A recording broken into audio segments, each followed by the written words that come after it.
Good afternoon. The NATO Secretary General is going to give you an overview of the NATO-Russia Council meeting and will take questions. Secretary General, please. Good afternoon. We have just conducted a meeting of the NATO-Russia Council.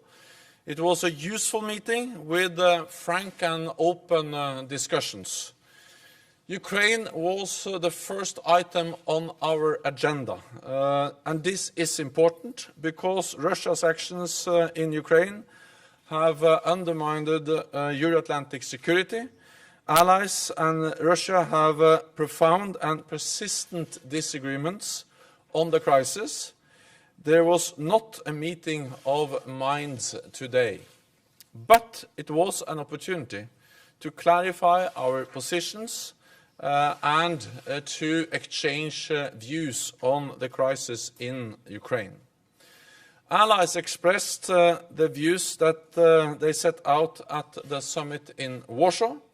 NATO allies do not and will not recognize Russia's illegal and illegitimate annexation of Crimea. We should all work towards the settlement of the conflict in eastern Ukraine by diplomatic and peaceful means. Doing this would allow Ukraine to develop from violent outside interference, and it would contribute to an overall improvement in relations between NATO and Russia.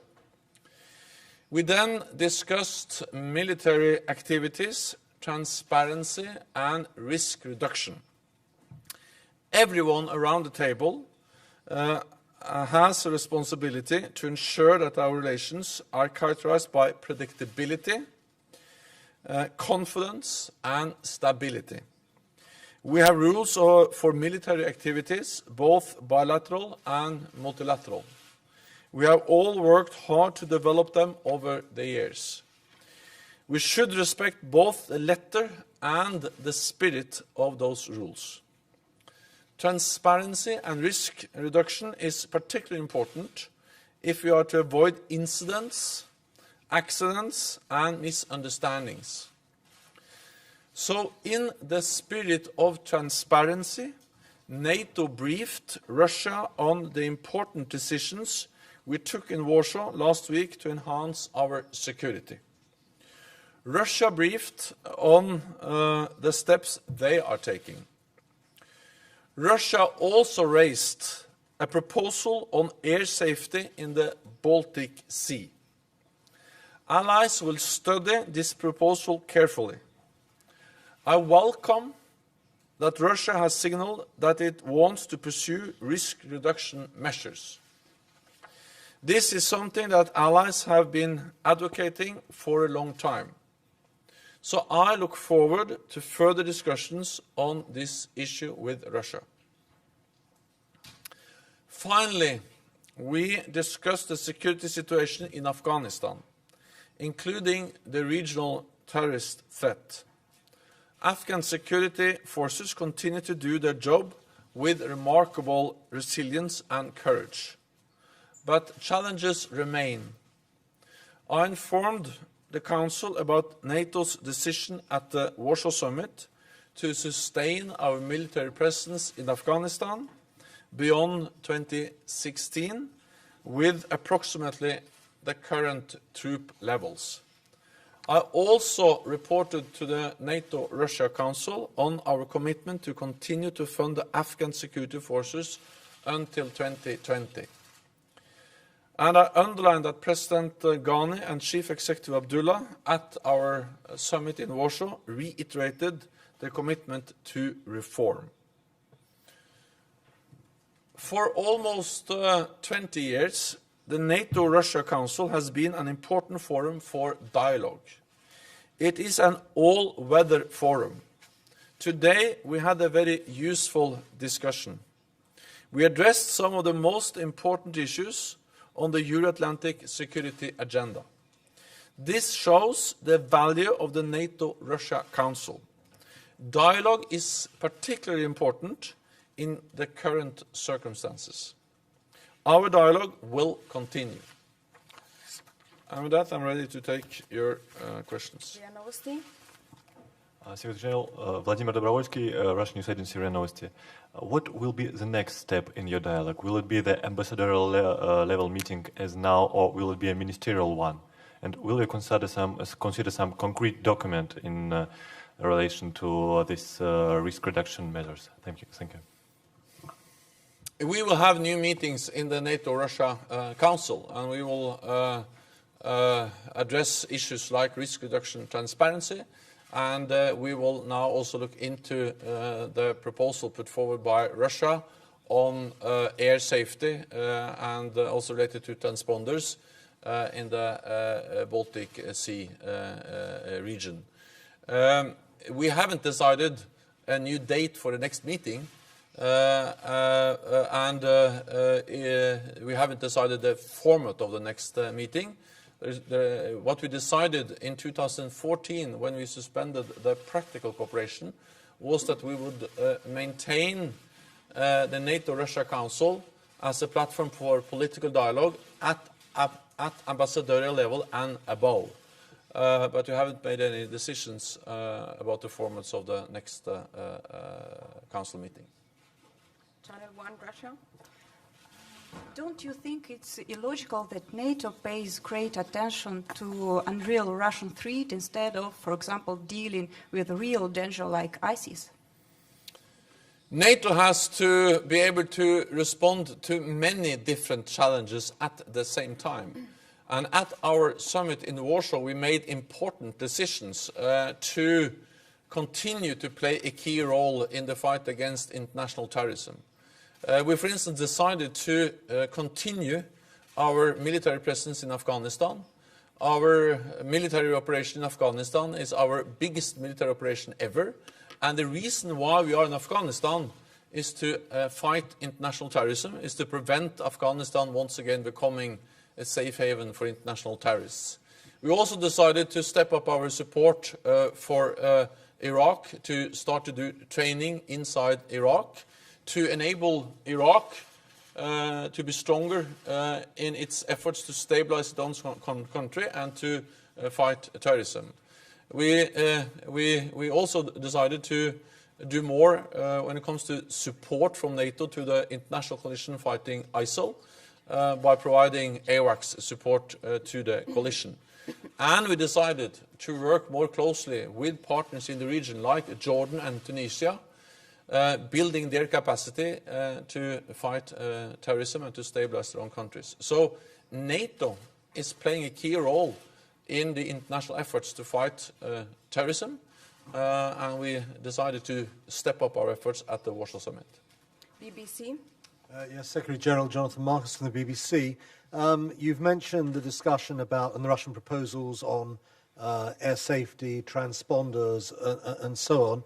Was there any detailed discussion of Russian SNAP exercises and the need for notification and much greater transparency of short-notice Russian military activities? Yes, we addressed exactly those challenges. And the thing is that we already have some mechanisms, some documents, which ensure transparency and predictability. And one of the main tools is the Vienna document, which regulate how exercises are announced, international observers, and the whole aim of that is to make sure that predictability, transparency is in place when we conduct military exercises. Because we have seen that military exercises can be used as a disguise for aggressive actions. For instance, the annexation of Crimea took place so in connection with a SNAP exercise of Russia. So we strongly support those rules and those guidelines. The important thing is that they have to be respected, both the letter in the agreement, but also the spirit.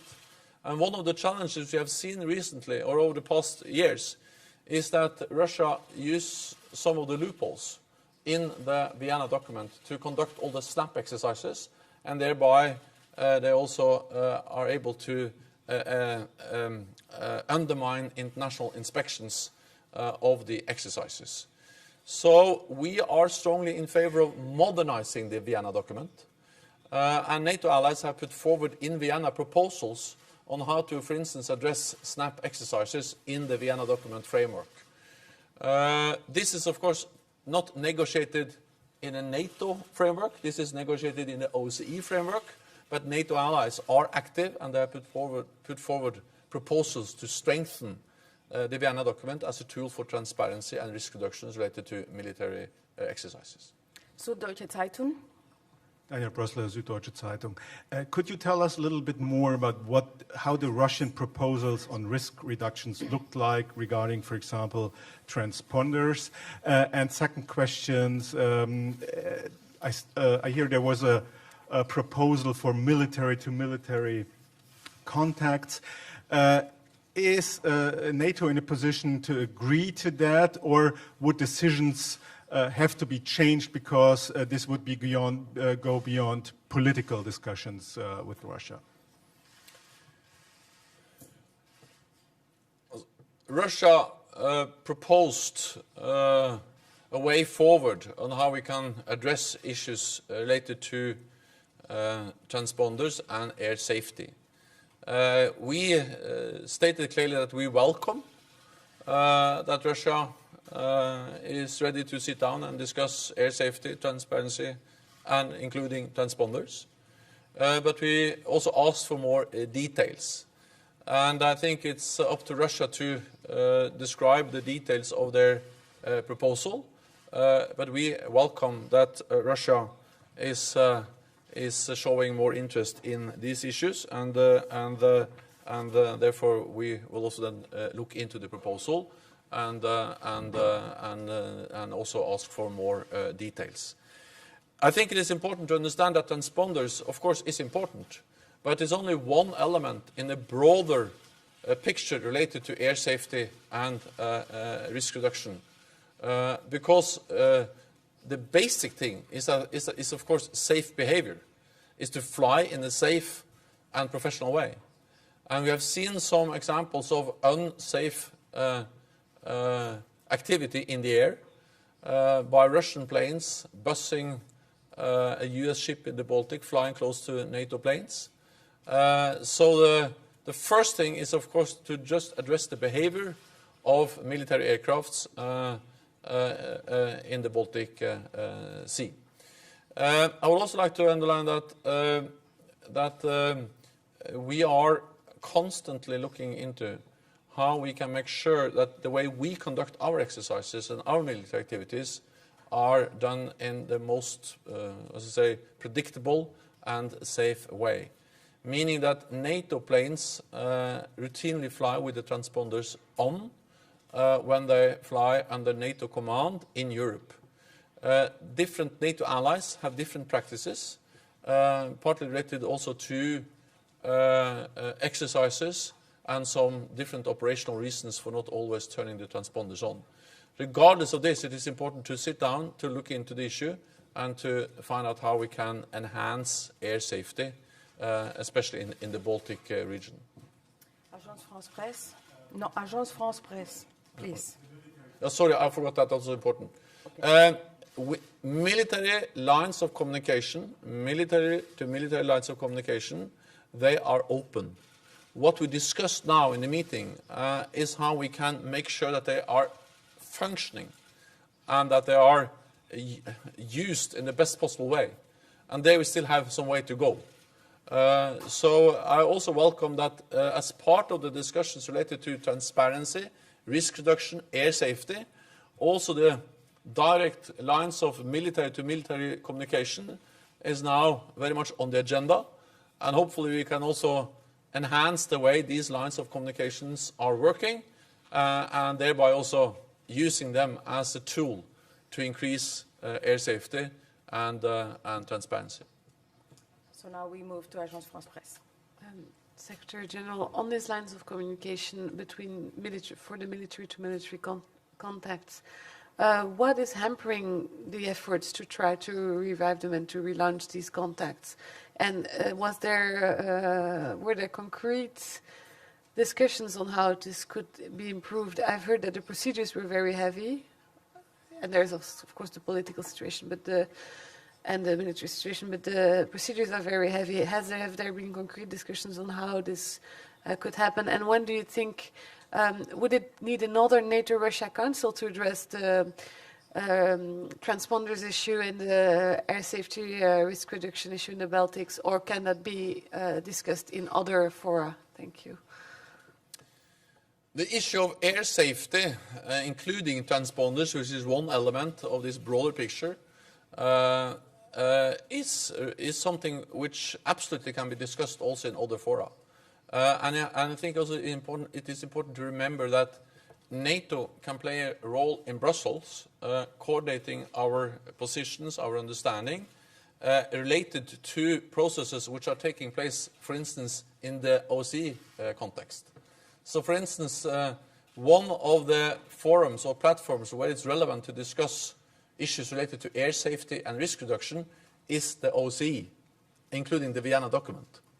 So therefore, NATO can coordinate at least the position of NATO allies related to processes and negotiations that take place in another format in Vienna in the OSCE framework. And one of the reasons why that is relevant is that we partly have some tools, some documents and agreements already, and partly because the OSCE framework is broader. For instance, in the Baltic region, you have Russia and you have NATO countries, which are part of the NATO-Russia Council, but you also have Sweden and Finland. And Sweden and Finland are not part of the NATO-Russia Council. So that underlines the importance of also looking for broader contexts, like, for instance, the OSCE. Then ICAO is also an institution which has addressed air safety in different ways, and is also relevant. So the issues of where we're going to address it, how we're going to address this, are exactly the issues which we are now looking into to find the best possible way to address these, the air safety and transponder issue. Wall Street Journal. Mr. Secretary General, the Russian government recently sacked a number of admirals in the Baltic Sea fleet. Have you seen any change in the dynamics in that region since this change? Did this come up in the meeting at all? And also related, as you're talking about transparency in this region, to what level of access, what level of reporting are you going to do about the battalions to the Russians? What level of transparency on a day-to-day basis might you give them about your actions? The question related to the admirals in the Russian Navy did not come up in the meeting, and it's not for NATO to comment on that kind of issues. We are transparent on our activities and our presence. For instance, we briefed on the 4 battalions we will have in the eastern part of our alliance, in the 3 Baltic countries and Poland. The US also briefed on their presence, which complement the NATO presence, meaning the US will increase their presence in Europe, and the US briefed on that an increased presence with the European Reassurance Initiative, in addition to what we do in the NATO framework. We will, of course, brief and inform and invite international observers, including Russia, to observe our exercises according to all the agreements and standards for inviting international observers. And very often we also invite, even when we're not obliged to invite, when the exercises are not big enough to reach the thresholds, but we also invite very often to even smaller exercises. So we will be transparent. We strongly advocated this NATO-Russia Council meeting, where one of the main items was military activity, transparency, risk reduction, exactly to inform them directly and also be able to answer questions directly on our military presence in the eastern part of the alliance. Last question, TV Poland.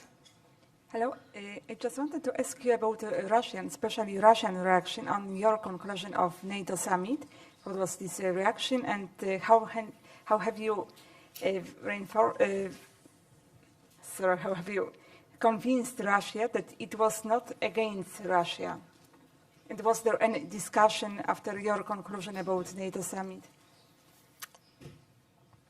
We had an open, a frank discussion, and the atmosphere in the meeting was good, but we didn't agree. Of course, we still see disagreements between Russia and NATO when it comes to the analysis, the assessments of why we are in the situation we are. For NATO, it's obvious that an increased or enhanced NATO presence in the eastern part of the alliance is something that is a direct response to the actions of Russia in Ukraine, illegally annexing Crimea. Because before Crimea, before Ukraine, that was not enhanced NATO presence in the eastern part of the alliance was not on our agenda. So there's no doubt that that is something that happens after Ukraine, and it was Russia's actions in Ukraine that triggered the presence. But again, I think especially when we disagree, and especially when we see that tensions increases, and especially when we see more military activity and more or enhanced or increased risks for incidents and accidents, especially then it is important that we meet, exchange views, explain, clarify, respond to answers, and try to find ways to increase trust and to develop mechanisms, transparency, to avoid incidents and accidents. Thank you for coming to this press conference. This is all we have time for. Thank you so much. Always a great pleasure.